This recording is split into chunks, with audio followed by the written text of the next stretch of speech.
I'm at Mama's Happy today, one of my very favorite upcycled shops, and I'm with Amanda Fissick, the owner of Mama's Happy. I know what upcycling means. I mean, but it's kind of a newer term. What does it mean to you? Upcycling is more about taking something as it is and making it into something new. It's really not only responsible, but resourceful and economical. It really is, and especially in today's economy, it is a wonderful way to take things that people are getting rid of and give them a new life. Okay. It's also a great way when you're looking at furnishing your home to be able to use things that aren't made from scratch, that they're old.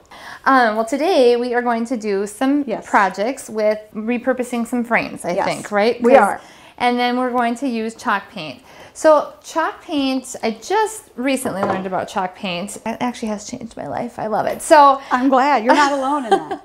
What is chalk paint specifically? So the name chalk paint came from just the chalky finish that it has. The beauty of it is you don't have to do any sanding or priming or preparation before you paint. With other paints you would always have to do that. Okay. So it makes the project itself so much easier. You get to skip over all the difficult, not fun parts. Right. So that's what we love about it. Okay. And the chalky finish gives a very predictable old world look to it. Is it hard to apply? It is not at all hard to apply. Good, because you'll be just fine. Okay. All right. So we have got some frames or some pieces of art here. These are just some samples of things you might find at garage sales. This would be the kind of thing people would pass over at a garage sale because they don't like the picture. Whereas we immediately jump to the frame. Okay. So I'm actually going to have you give it a try so you can see just how easy it is. Okay. And I picked a super fun color, Florence, which has been a hot color this I love summer. that color. Many times people want to add a pop of color in their home, but they don't want to do it on something large. Okay. And the paint is a little bit hard to find. Are there other brands of chalk paints? Well, since coming to the States, there have been some knockoffs. What I love about hers is that because it's been around for 25 years, the durability has been tried and tested. Okay. So I like to stick with a product that has history to it. I love this color, and it really is easy to apply. It is, and what I love about this too, see here where the paint you didn't actually get it in all those nooks and crannies? I like that because the gold is peeping through. It gives it sort of a patina or something like that. Okay. The beauty of this is that it has, we can just use baby wipes to wipe it up or a damp paper towel. It's a water-based paint. Wow. And so I rarely put on paint clothes. I rarely cover the surface that I'm using on. It's that easy. That is awesome. It is amazing. So once I paint this, and then what's the next step? Okay, so once the paint dries, and it does dry very quickly, I won't make you wait for that today, but so here is an example of a frame I painted earlier that has been painted.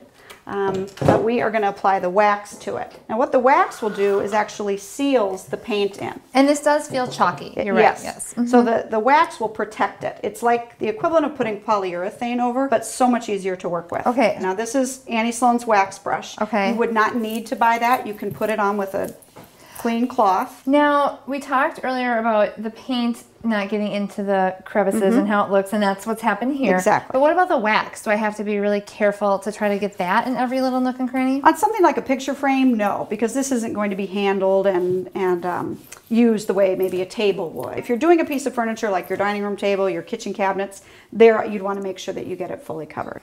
So now you can feel where there was no wax on, it feels a little chalky. Then you can feel where you've put the wax on and it feels in some ways a little greasy. Yep. So then I would just come with a clean cloth and just give it a couple of wipes.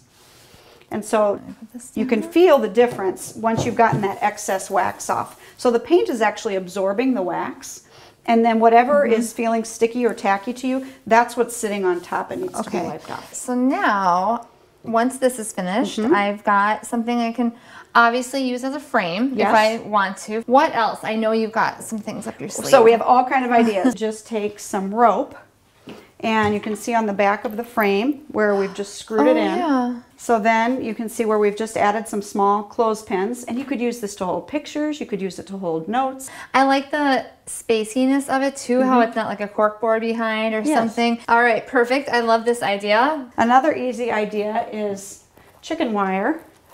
And again, we love, as you mentioned, being able to see what's behind here. So you can see on the back, we'll flip that around, and you can buy chicken wire at any, Fleet Farm, any of those types of stores, and then we just used a staple gun. Is it pretty reasonable, chicken wire?